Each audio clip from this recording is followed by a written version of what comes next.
그럴듯하고 잘 꾸며 입고 뭔가 고관대작 같은 모습으로 나타나서 섰다면 제자들이 꾸짖었겠습니까?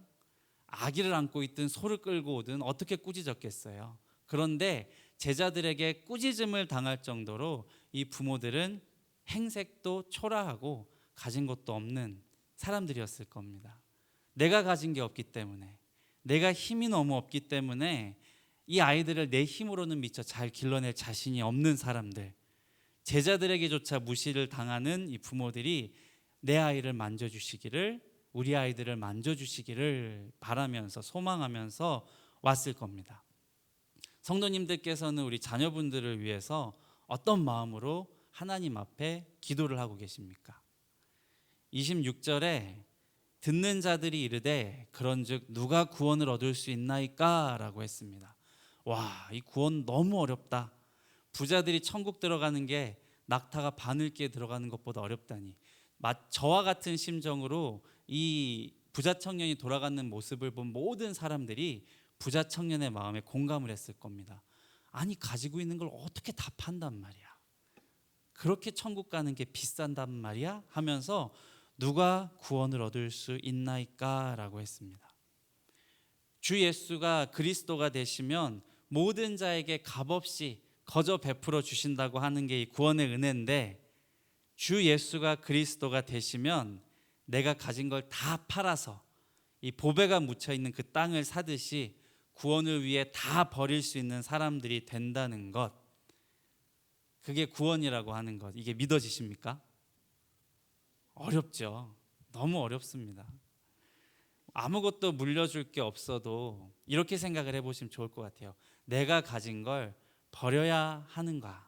내가 가지고 있는 그 가치를 다 버릴 정도로 이 구원이 얼마나 귀중한 것인가 라는 것을 생각해 봤을 때, 조금 뒤집어서 생각해 보시면 아무것도 물려줄 게 없어도 예수 믿는 믿음 하나 물려준 것 하나만으로도 성도님들께서는 최고의 부모십니다. 아멘이십니까? 여기엔 또 아멘이 나오죠. 최고의 부모야, 그죠? 반대로 내게 잘해준 거 하나 없는 내 아버지 어머니더라도, 설령 그런 아버지 어머니가 계셨더라도 예수 믿을 수 있도록 날 낳아주시고 내게 생명을 주신 그 부모, 나를 낳아주셔서 내가 지금 예수 믿어 이 천국의 백성이 되게 하여준 그 공로 하나만으로도, 해준 게 아무것도 없어도 내 아버지, 내 어머니가 최고의 부모라는 것을 믿으십니까? 네, 믿어지십니까? 이 한 청년 부자가 전 재산을 버려야 얻을 수 있었던 그 믿음을 우리가 성령을 받아서 소유한 겁니다. 오늘 읽지는 않았지만 사람으로서는 할 수 없으되 하나님은 하시는 그 구원의 믿음을 우리에게 주신 겁니다. 그래서 구원은 우리가 얻을 수 있는 게 아닌 거예요. 우리의 자녀들과 후손들을 바라보시면서도 이런 마음으로 기도를 하셨으면 좋겠습니다. 주님께서 만져주심을 바라고 우리 자녀들과 후손들을 주님 앞에 세우면서, 주님, 우리 아이들을 만져주시옵소서, 우리 아이들을 만나주시옵소서. 그리고 하나님이 우리 아이들을 인도하지 아니하시면 안 됩니다. 주님께서 만져주시고 만나주시라고 기도를 해주셔야 합니다. 어떤 값을 치르더라도 그 구원을 위해서 기도하고, 내가 심지어는 무시를 당하고 멸시를 당하고 내가 가진 것을 다 내어주는 한이 있더라도 그 밭에 감추어진 값진 보화를 내가 알기 때문에 그 값을 치르고 내가 우리 자녀들을 위해서 마땅히 예수 그리스도께 올 수 있어야 하는 겁니다. 여기에 가난이 어디 있고 여기에 부자가 어디 있겠습니까?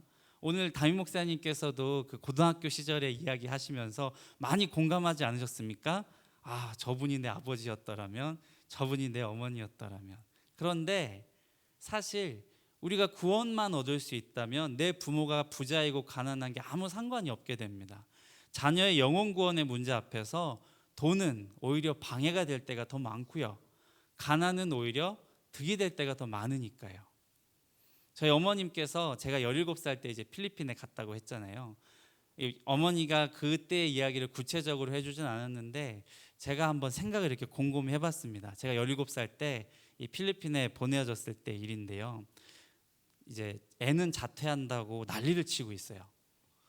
근데 부모의 손 안에서 애가 크지 않았기 때문에 애가 머리가 굵어가지고 입으로 상처와 도끼를 쏟아내니까 감당을 할 수가 없는 거죠. 그리고 무작정 고집을 피우니까 이 당해낼 재간은 또 없고, 그래서 우여곡절 끝에 필리핀 선교사님을 알게 돼서 애를 이렇게 보내기로는 했는데, 사실 나도 필리핀이 뭐 하는 나라인지도 모르겠고, 저는 필리핀 갈 때 이 시계랑 막 잡다한 걸 막 챙겨갔어요. 저는 무슨 정글에 들어가는 줄 알았거든요. 그 정도로 무지했으니까. 그래서 자명정도 챙겨가야 되고 막 이상한 생각을 하면서 짐을 쌌던 것 같아요. 어머니도 마찬가지였을 겁니다. 거기가 뭐 하는 곳인지도 모르고 그 선교사님을 잘 알고 계셨던 것도 아니니까 아마 헷갈리고 불안해하셨던 것 같아요. 저희 어머니가 제가 필리핀 갈 때쯤에 3일 금식을 몇 번이나 하시더라고요. 내 아들이 가서 망가지면 어떡하지? 가서 고생만 하면 어떡하지? 이 유학을 보낼 수 있는 형편은 되지도 못한데 무리해서 애를 보내서 중간에 실패하면 어떡하지? 이 대학 입시에 실패한 아이들이나 도피 유학으로 간다는 게 필리핀인데 거기에 아이를 보내는 게 맞는 걸까? 뭐 이런 걱정을 많이 하셨을 거예요. 근데 어머니께서 지금 벌써 20년 다 되도록 저한테 만날 때마다 간증을 하시는 게 그 금식기도 하면서 매달릴 때 하나님이 주신 말씀이 히브리서 11장 1절 말씀이셨다고 합니다. 이렇게 되어 있죠. 믿음은 바라는 것들의 실상이요 보지 못하는 것들의 증언이 아닙니다. 증거니입니다. 네, 증거니. 이렇게 이 말씀 히브리서 말씀을 하나님이 주시더니 이러시더래요. 뭐 음성이었는지 뭔지 모르겠지만 네 자식이냐 내 자식이다 이러시더래요. 그러니까 저희 어머니가 거기서 하나님하고 씨름을 하셨답니다. 나는 걱정돼 죽겠는데 이 믿음은 바라는 것들의 실상이요 보지 못하는 것들의 증거니 믿음이 있으면 보내는 거야. 뭐 이렇게 얘기를 하셨다는 것 같아요. 그때 어머니가 자식을 빼앗기는 심정이셨다고 합니다. 평생 내 손에 기르지 못해서 막 발만 동동 구르던 내 아들을 이제는 나한테서 아예 보이지 않는 대로 데리고 가는 그런 심정이셨다고 해요. 그래서 내 자식이 아니라 주님 자식입니다 라고 당장은 고백했지만 아무튼 필리핀에 있는 내내 이 초조한 마음으로 계셨을 겁니다. 저는 하나님의 보내심을 받고 필리핀 갔으니까 공부도 잘하고 고생도 안 하고 가난해도 편안하게 잘 있었으면 얼마나 좋았을까요, 그죠?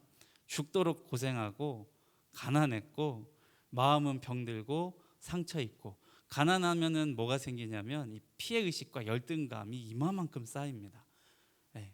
나랑 아까 뭐 다니엘과 세 친구 이렇게 모여 있다고 했지만 얘네들 다니엘과 세 친구는 왕족이라도 됐잖아요. 저는 그냥 가난하고 찌질해서 선교사님이 가라 하면 가고 오라 하면 오는 그런 애였으니까요. 괴로움 당하고 상처 입고 그런 필리핀이었습니다. 필리핀 4년 보내고 와서 저희 어머니한테 제가 이마만큼 막 역정을 쏟아냈어요. 왜 날 그런 데 보냈냐? 나는 거기 안 보냈어도 얼마든지 공부 잘하고 대학 잘 들어갔을 텐데 거길 갔다 와가지고 내가 어떤 일을 당했는지 아냐 이렇게. 그런데 거기에서 제가 예수님을 만났습니다. 예. 어머님은 보이지 않는 것들의 증거, 그 믿음 하나만 붙잡고서 내 자식이 아니라 하나님 자식이다 하고 인정한 그것이 다였는데 그 곁에서 돌봐주지 못하고 키웠던 내가 키우지도 못한 아들을 연고도 없는 외국에 돈 몇 푼 쥐어주지도 못하고 보낸 겁니다. 근데 거기에서 제가 예수님을 만난 거예요. 저는 사실 지금도 필리핀이 싫습니다. 여행으로도 가기가 싫어요. 제가 20대 때 교회를 대충 다닌 사람 치고는 되게 찬송가를 좀 많이 하는 편이거든요. 필리핀 4년 동안 억지로 예배드리고 이 마귀 새끼 소리 들어가면서 성가대 억지로 앉혀져서 찬송을 했던 그 일의 열매가 이렇게 여기서 나오는 것 같아요. 신학의 영어로 뭔지 아십니까? 영어로 테올로지라고 합니다. 신학이 영어로 테올로지인데 제 학부 전공이 영어로 Bachelor of Science in Theology예요. 어려우시죠? 우리말로 신학과예요. 근데 제가 처음에 학부 공부를 시작할 때 테올로지가 신학인지도 모르고 대학교 등록을 했어요.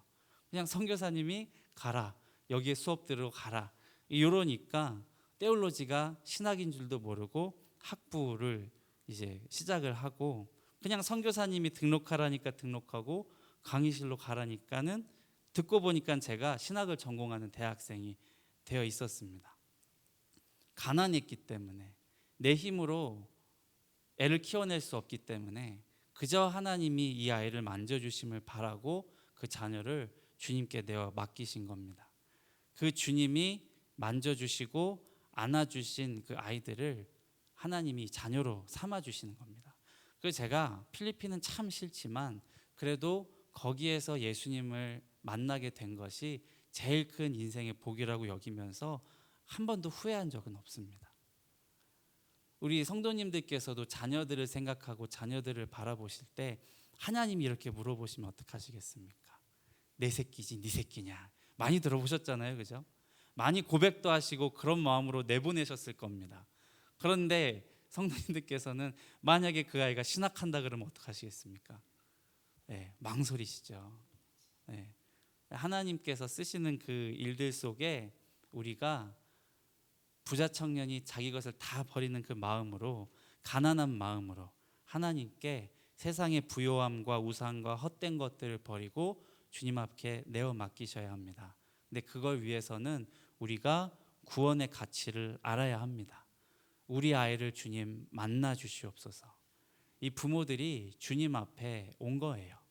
내 아이를 만져주시기를 바라는 그 마음으로. 그래서 이 여름이 우리 교회에서 하는 여름 성경학교 수련회 자녀들을 보내실 때, 그 아이들을 마주하실 때, 생각하실 때, 그 아이들을 위해서 기도하실 때 해야 되는 모든 기도의 제목이 이겁니다. 주님, 우리 아이를 만나 주시옵소서. 우리의 자녀들을 만져 주시옵소서. 이렇게 간절히 기도하는 우리 모든 교회, 우리 성도님들이 될 수 있기를 간절히 축원드립니다. 주님, 우리 아이들을 만져주세요.